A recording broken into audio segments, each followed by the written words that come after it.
What's up, everyone? It's your girl Mika Chanel, back with another edition of Mika Chanel is Just Saying. Today I am discussing Hollywood Exes Season 2, Episode 5. It aired this past Sunday and I enjoyed this episode. So we first start the episode off with Sheree and Jessica. They are taking a walk. No, I don't know if they were taking a walk. Then they sat down somewhere. They were on a bench. That's all I do know. So Sheree was just asking Jessica what happened. You know, why did she leave the dinner, her birthday dinner, so early? And and Jessica was saying that the reason she left was because, well, if you remember from my last vlog, I was saying that she said it was some emergency with her daughter. So I guess Jessica was telling Sheree that she left because her daughter had kept texting her these weird messages like, where are you? What time are you coming home? Do you think you'll be coming home early? All those messages. And Jessica thought that something was up, so she felt like this was her the best time to go spy on her daughter. So that's what she did. She's like, she left the dinner because she needed to go spy on her daughter, because getting those text messages, she knew that her daughter was up to something. Now again, she has a 16-year-old daughter, so you never can be too sure what's going on. But Sheree was not having it. Sheree was just looking at her like, okay. And then in her interview, she's like, she wasn't buying that at all. She just felt like she was uncomfortable. So Sheree just says, I felt like, that you might have been uncomfortable maybe and with everything with Drea. And she was like, no, me and Drea, we talked it out, everything is cool. She thinks everything is cool with her and Drea. So then I guess Sheree was like, well, I don't know if you know this, if you realize you said this, but after you left, everybody started talking about the comment you made at Mayte's house. And she's like, well, what did I say? And Sheree's, telling her, like, when Mayte came out, it was a time of, everybody to celebrate her getting her new daughter. And instead, you were saying things like, oh, I can't believe that a mother would give up her daughter, and, all that stuff that she was saying. And so Jessica's like, I said that? I said all that? And she's like, I really am coming from a good place. I'm happy for Mayte, but I can't understand how someone can give up their newborn baby, their little baby or whatever. And Sheree is just trying to tell her, it's a time and place for everything. Everybody has an opinion. Sometimes just keep it to yourself. Nobody wants to hear it. That is Jessica. That is how she is. She sometimes doesn't realize that she says things that offends people, and like I said, I do it all the time, so I can kind of understand that. Well, I don't understand why she said what she said, because that was just clearly inappropriate, but I can understand sometimes you just kind of say the first things that come to your mind, and you don't really think that it's going to be offensive, or it may just come out the wrong way. But anyway, so we see Drea and her assistant, the guy, I can never remember what his name is, but anyways, he's her assistant, and they're back in Chi-Town, woo woo, that's where I'm at.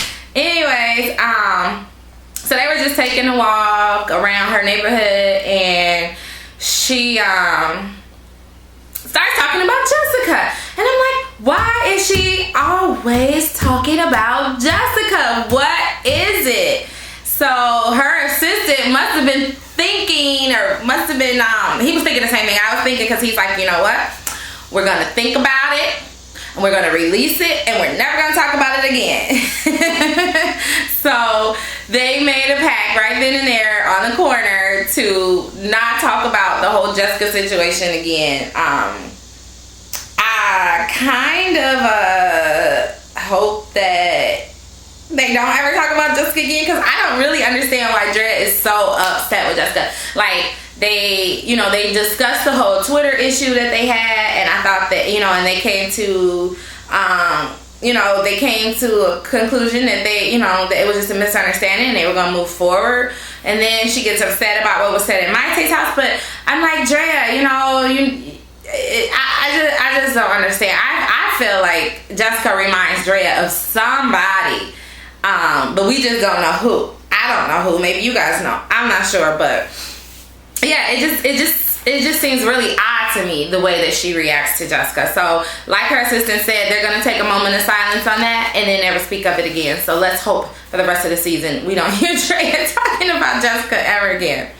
All right, so anyways, we see Nicole Murphy in her New York apartment that she shares with her fiance Michael Strahan. And then the lady, who was it? Sheree and Jessica arrive because they are there to show her support because she's going on the live with Kelly and Michael show to make a dessert on TV. So they came to support her. Really, they just came for a trip to New York and to shop or whatever, but that's okay. They also are going to support her. So you just kind of see them you know, talking and things, and then Shamika Lawrence shows up because Nicole also invited her to come along. So I guess Shamika and Sheree knew each other like from way back when, but I'm like, I don't think they knew each other very well because she kept calling her Tamika. I'm like, her name is Shamika, not Tamika. Did she think she was talking to me? Maybe she thought I was in the room and she was saying Tamika, you know? I don't know, but like, I was sitting there and then she never corrected her. I know she heard it, but they never corrected her on it. So later in the episode, she gets it right. But it was just funny that she was calling her Tamika. And she was like, oh, you know, good to see you again. You know, good to see you and all this and all that. But then she couldn't even get the girl's name right. So, whatever. That was a cute scene. I like when they all get together. I like when everybody gets together and Drea's not around, and then I like when everybody gets together and Jessica's not around, because it just seems like Jessica and Drea just bring such a weird dynamic to the group. It's just so much tension, and I think it's mostly coming from Drea's end, but it just becomes the group dynamic just really changes when they're all together. So it's either Jessica has to be left out or Drea has to be left out, or in order for them to, you know, in order for it to be a good time. Anyways, flashback, go back to Drea. She's in the next scene. You see her in Chicago again. She's going to her dance company that she has here in the city. Well, actually, let me stop saying here. I don't live in the city anymore, thank God. I'm in the suburbs now. So anyway, she's in the city though. So she goes to her dance company and she, you know, she's rehearsing with her dancers. I guess they have some kind of show coming up. And something happens with her foot again. Like, she starts to feel the soreness in her foot, and she's really trying to push through because she's saying, like, you know, this is her dance company, and, you know, she doesn't want to show any weakness because she doesn't want the other dancers to get worried, because, you know, if she's not on her game, then the show can't go on and nobody's getting paid. So she doesn't want them to worry, but she just feels like, you know, her age is starting to possibly show, she said, because she was like, you know, it's never taken her that long to get over an injury. And, you know, she's like, it could be just her body telling her that it's time to retire. And I mean, she's in her 40s. I'm not exactly sure how far into her 40s she is, but she is in her 40s, and that is a little up there in age. It's not old, but it's up there in age for a professional dancer, you know. So maybe it is time for her to maybe step back and take on a more management overseer role of her dance company and not the star attraction, you know what I mean? But she, you know, you see her talking to Maite on the phone about it, and she's just really scared that she's going to have to retire. I can understand that because, you know, I mean, it's something that she's done her whole life. It's a part of who she is. She doesn't want to give it up, but she may have to. So it kind of is what it is, you know. Hopefully she doesn't, you know, end up really injuring herself and, you know, not being able to walk, or, you know, having to walk with a crutch or a cane for the rest of her life, when she can just kind of move away now and she won't have any, you know, long-term injuries. Anyways, I'm not a doctor. Let me get off of that.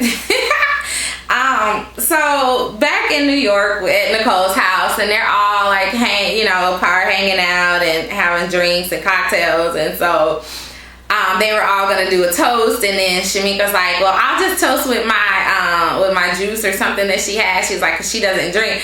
And Jessica just rolls her eyes, is like, oh my God, Shamika doesn't drink. That means she's gonna be boring.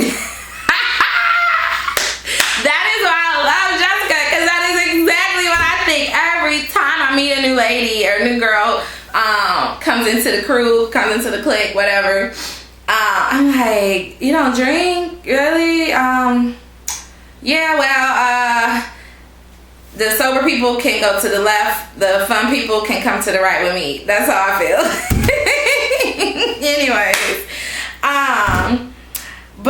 anyway, so they were just talking about her divorce, Shamika's divorce. She was just, you know, telling the ladies about what's going on since her divorce. And I guess she moved way out to a city in California. I can't think of the name of the city, but it sounded like a city you would want to live in. Something like Empire Castle, or I don't know, something like that. And but the thing is that she was saying that she drives like 2 to 3 hours, depending on traffic, one way to take her kids to school. I'm like, is it that serious? Like, do they not have schools where you live? Maybe you should have thought about that before you move. Like, I know you want to get away from, you know, all the Hollywood craziness and kind of get over your divorce and you know, kind of be to yourself. But it's kind of weird that you don't drive that you're going to drive 2 to 3 hours one way just to take your kids to school. It's just kind of weird. And I'm like, and you don't drink? Like, what is wrong with you? Like, I don't know. I don't know. She's the verdict's still out on her. She so far she's not anybody I want to hang out with. So maybe, but whatever. So anyway, so she starts talking about, I guess she used to be in a singing group when she met Martin Lawrence. And she's talking about she wants to kind of get back into it. She says she's been singing in church to kind of heal herself, and she really wants to get back into the music industry, which is, you know, hey, live your life. YOLO, you only live once, so do what you have to do. But damn it, just have a glass of wine. Have one for me. Here you go. I'm gonna have a drink for you right now, Shamika. There it is. That's all you gotta do. Have a drink, relax, chill out for a little while. Maybe singing relaxes her. I don't know. Yeah, so they're just talking about that. Let's move on. I don't even want to talk about her anymore. So Mate is shooting a belly dance video, which I think is cool. I think I discussed that because from last season, you know, I learned that she was, you know, really big in belly dancing, and I guess her mom used to be an instructor and she taught her or whatever. So she's like at the studio and she's shooting her little instructional video, and then in comes her mom with baby Gia. She is so cute, and she's walking around the studio and, you know, just wanting to get into everything. And I don't know. I didn't even really have anything to say about that. I just think it's so cute whenever she comes on camera. The little girl is too cute. She is just, and I really like Mate too. I like Mate. So, I'm really happy for her. But baby Gia is just adorable. And she did not want to leave. Like, she kept wanting to, when they had to resume filming, she kept wanting to run back on into, to be near, you know, her mommy. And, you know, so the grandma had to take her away. They had to leave the studio. She was crying. She did not want to leave. And Mate's just saying, like, you know, she wasn't sure how it was going to be juggling her career and being a mom. But she's saying so far, it's okay. She has to work. So it's times where she's not going to be able to be with her daughter. But let's face it, she doesn't have a 9 to 5, not like I do. You know, she doesn't have to be anywhere from 9 to 5. She has a gig here, a gig there, and she gets paid, and, you know, she's able to support herself. So she doesn't really have a whole lot going on to where she can't work and be a mom. So I'm really happy for her. Then go back to Drea. She's having dinner with her dad and I think one of her aunts or something, and a couple other family members at her Chicago house. They're having dinner and she's just talking to them. First she starts talking about how much she loves, in her interview, she's talking about how much she loves her dad and how, you know, he's been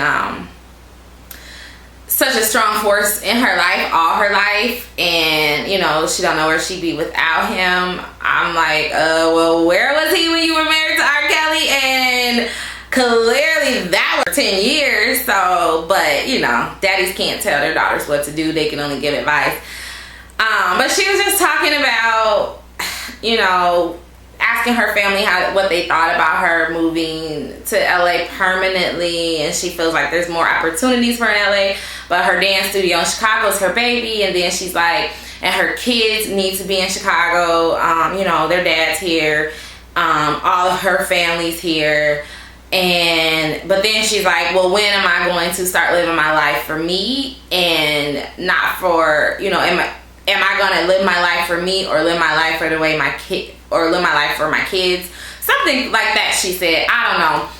But, so she's, you know, she's struggling. I guess she's struggling with that, trying to decide what she wants to do. Yeah, that, you know, I talk to my husband about this a lot because he's got friends that have gone through divorce and they have children, and I'm just like, I couldn't even imagine, like, you know, you're married to someone, you have a family with them, and then it just doesn't work out. But then what do you do? Do you, like, what if you have an opportunity in another state, or what if you meet someone and they need to move away to another state? Like, it's so hard to take your kids away from their other parent, or even if that parent, you don't even have custody, it's just hard to separate it. So I hope that I never have to be in that situation, because I don't think it's easy for anybody all around. I don't care how messy the divorce was or how amicable the divorce was, you know, but it has to be hard. I just hope that I never have to deal with any of that. So good luck, Drea, in your decision on taking your kids across country or staying here in Chicago. You know what? That's about it for this episode. There was like one other scene on here where the ladies, after they leave Nicole's appearance on Kelly and Michael, live with Kelly and Michael, you know, they just go back to her apartment and just kind of talk about how they met their husbands, and Nicole was talking about how she met her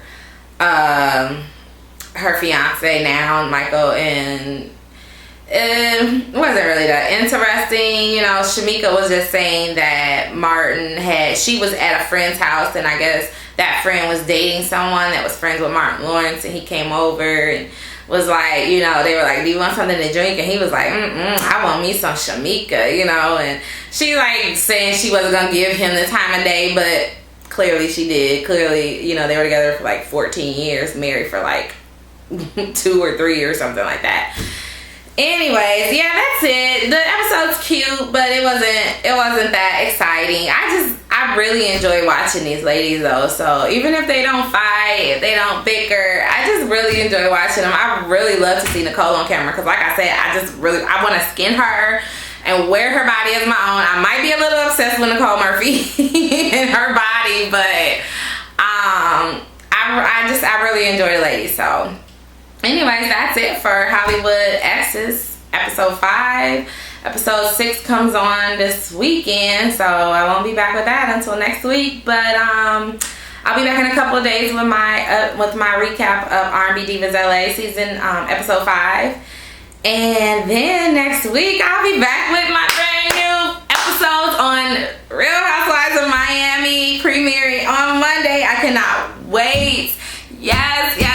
I love the Housewives franchise in general. Is like my favorite thing to watch on TV. I don't care, scripted, non-scripted. Ooh, yeah, I was gonna say maybe Scandal. No, the Housewives chain is my favorite thing to watch. I watch every city. I'm excited that Miami is coming back. I can blog about it.